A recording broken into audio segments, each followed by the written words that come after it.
Everybody, thanks for joining us tonight at 6. I'm Doug Proffitt. Our top story tonight, a new task force proposed to study breaking up JCPS into smaller districts. Some are, though, now pointing to Indianapolis as an example. But is that working in Indianapolis? We wanted to find out, so the focus team headed there to investigate. The proposed task force in Kentucky would be called the Efficient and Effective School District Governance Task Force. It would also explore options to create brand new school districts. And despite the legislation saying that many schools are facing unacceptable test scores, JCPS is the only district that this proposal by Kentucky Republican lawmakers impacts.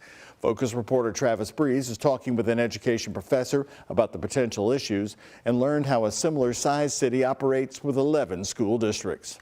Jefferson County had two major school districts before the 1970s. One reason for the merger was that the city school system was nearly broke.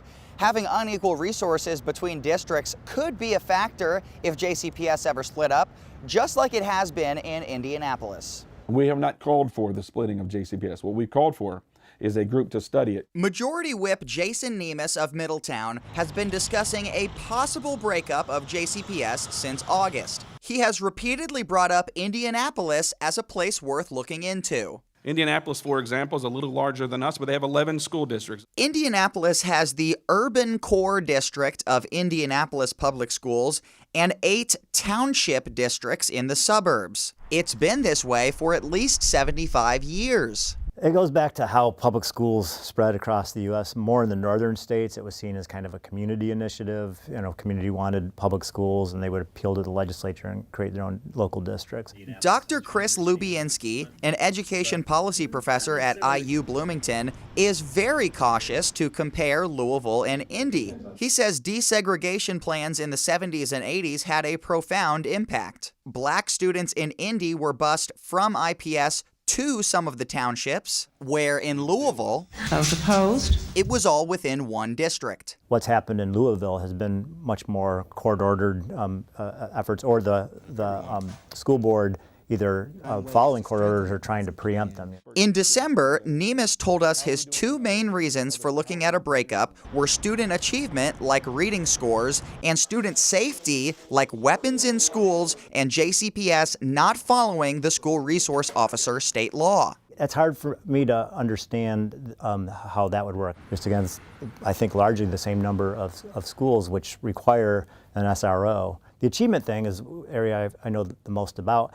And I haven't seen research that suggests that necessarily breaking up districts leads to better outcomes. Nemes declined a follow-up interview to clarify his points or refute Dr. Lubienski. Lubienski says the bus driver shortage and missed instructional time are probably the easiest things that could be fixed by having multiple districts. In Franklin Township, the southeast corner of Indianapolis, the district does a tiered system of shorter bus routes that are about 30 minutes long each. Simplicity of routes is something that we really pride ourselves in. Dr. Chase Hoteri, the chief academic officer for secondary schools, says drivers do at least 3 routes every morning, and those routes don't cross between different school levels. And our transportation team makes sure they're as efficient as possible in the routing that we're doing. Franklin Township buses 8,000 kids every day, compared to JCPS's 65,000.